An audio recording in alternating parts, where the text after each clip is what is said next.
नमस्कार। आज हम एक कहानी की गहराई में उतर रहे हैं जिसका नाम है आधी रात को रोती हुई महिला। जी। ये कहानी एथन नाम के एक लड़के की है।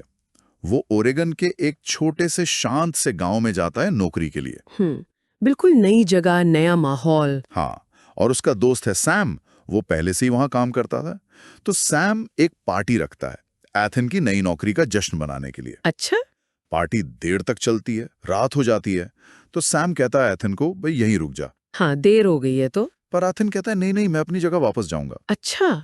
तो सैम उसे उसकी कार तक छोड़ने जाता है और कहता है कि पहुंचकर फोन जरूर करना। एक दोस्त की चिंता। बिल्कुल।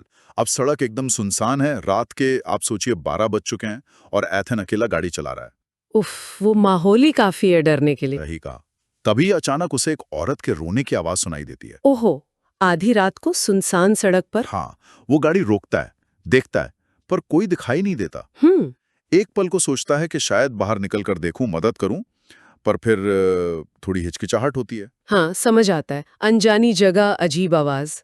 और फिर वो सोचता है चलो छोड़ो और गाड़ी आगे बढ़ा देता है। ठीक किया शायद। कमरे पहुंचकर वो सैम को फोन करता है और बताता है इस रोने वाली महिला के बारे में। और सैम का क्या रिएक्शन था? सैम तो एकदम डर जाता है।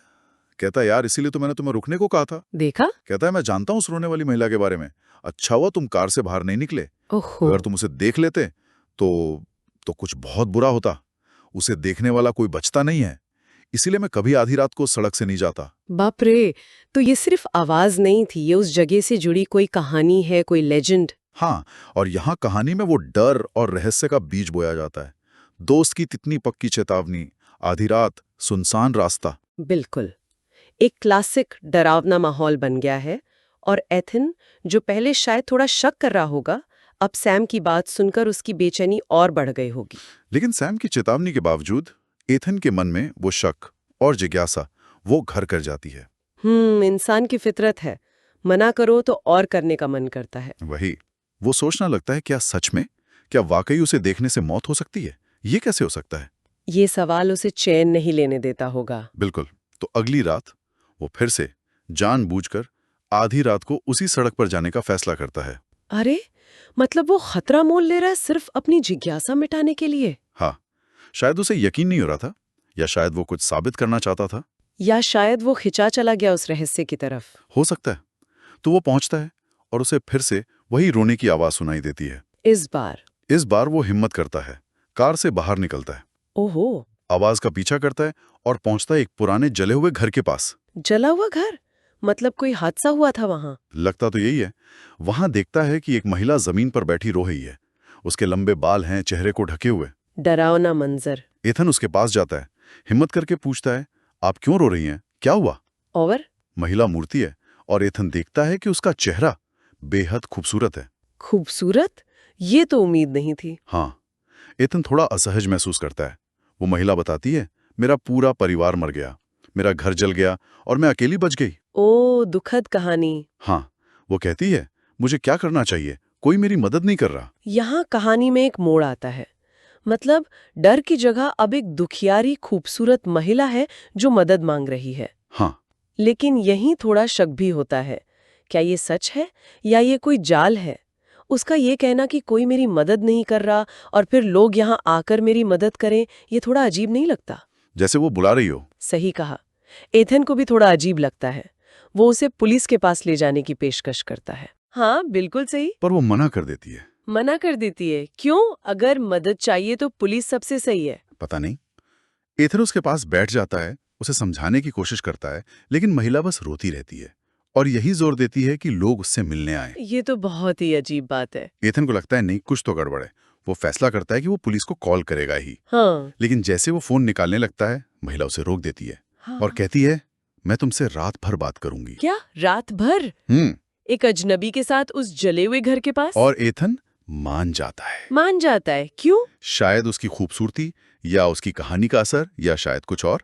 वो रात भर बातें करते हैं, अपने परिवारों के बारे में, अपनी जिंदगी के बारे में। मतलब एक तरह का कनेक्शन बन गया। शायद कुछ घंटों बाद बात करते करते एथन को नींद आ जाती है। वहीं पर ओहो, ये ठीक नहीं हुआ। अगली सुबह जब उसकी आंख खुलती है तो महिला गायब है।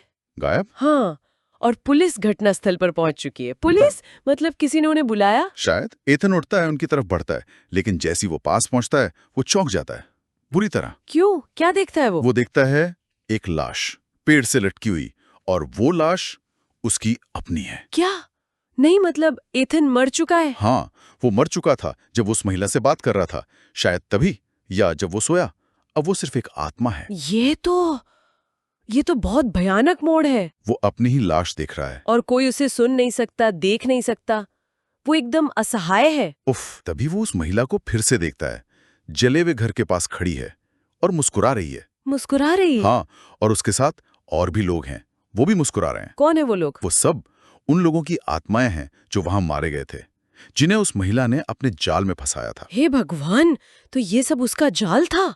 हाँ, और फिर सच सामने आता है। उस महिला ने ही आग लगाकर अपने परिवार को मारा था और फिर खुद को भी मार लिया था। क्या उसने खुद किया ये सब? हाँ, और अब वो आत्मा बनकर उसी जगह पर फंसी हुई है और दूसरों को लुभा की है ताकि वो भी उसके साथ वहीं फंस जाएं। मतलब उसका रोना, उसकी कहानी, उसकी खूबसूरती सब एक छलावा था। बिल्कुल, एक चारा था। जो भी रात में वहां रुकता है, उसकी चीखें सुनता है या उससे बात करने की कोशिश करता है, वो एथन की तरह ही मारा जाता है। और उसकी आत्मा भी वहीं कैद हो जाती है। हाँ, महिला एथन के पास आती है, मुस्कुराते हुए कहती है, अब तुम हमेशा मेरे साथ यहां रहोगे। रोंगटे खड़े हो गए। एथन दूसरी आत्माओं को देखता है।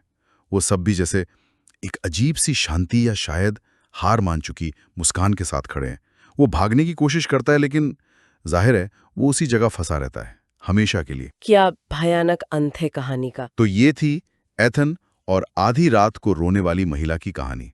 एक चेतावनी जिसे उसने अनदेखा किया, एक जिज्ञासा जो मौत का कारण बनी, और एक आत्मा जो हमेशा के लिए उस वीरान जगह पर कैद हो गई। ये कहानी वाकई बहुत कुछ सोचने पर मजबूर करती है। ये दिखाती है कि कैसे मतलब जो लोक कथाएं होती हैं या स्थानीय कहानियां, उनमें अक्सर गहरी चेतावनियां छिपी होती हैं। जैसे सैम की चेतावनी थी। बिल्कुल, वो सिर्फ डराने के लिए नहीं थी, वो उस जगह के कड़वे सच अनुभव का निचोड़ थी। एथेन की जिज्ञासा जो हमें स्वाभाविक लगती है, वो यहाँ कितनी खतरनाक साबित हुई। हाँ, कभी कभी ना जानना ही बेहतर होता है शायद कहानी में वो अधूरा दुख और बदले की भावना, उसका कितना भयानक चित्रण है। वो खुद तो फंसी हुई है, लेकिन वो दूसरों को भी अपने साथ उसी अंधेरे में खींच लेती है। और ये कहानी एक सवाल जरूर छोड़ जाती है। ये जो ऐसी किंवदंतियां होती हैं, भूत की कहानियां, क्या ये सिर्फ मनोरंजन के लिए है या इनका कोई गहरा मतलब भी है? हाँ, क्या ये किसी समुदाय के अनकहे दुख या किसी दबे हुए डर या शायद किसी पुराने अनसुलझे हादसे का प्रतीक है, जिन पर हमें शायद ध्यान देना चाहिए? ये सोचने वाली बात है। क्या इन कहानियों में सिर्फ डर है या कोई ऐसा सच भी छुपा है जिसे हम सुनना नहीं चाहते? बिल्कुल, शायद इन कहानियों को सिर्फ खारिज करने की बजाय उन्हें समझने की कोशिश करनी चाहिए। अगर आपको ये वीडियो पसंद आया तो वीडियो को लाइक करें और चैनल को सब्सक्राइब जरूर करें। और यही कहानी अगर आप इंग्लिश में सबटाइटल के साथ देखना चाहते हैं तो मेरे इंग्लिश चैनल स्टोरी ग्लाइडर को जरूर चेक करें। मैंने चैनल का लिंक डिस्क्रिप्शन में दे दिया है। वीडियो देखने के लिए आपका बहुत बहुत धन्यवाद।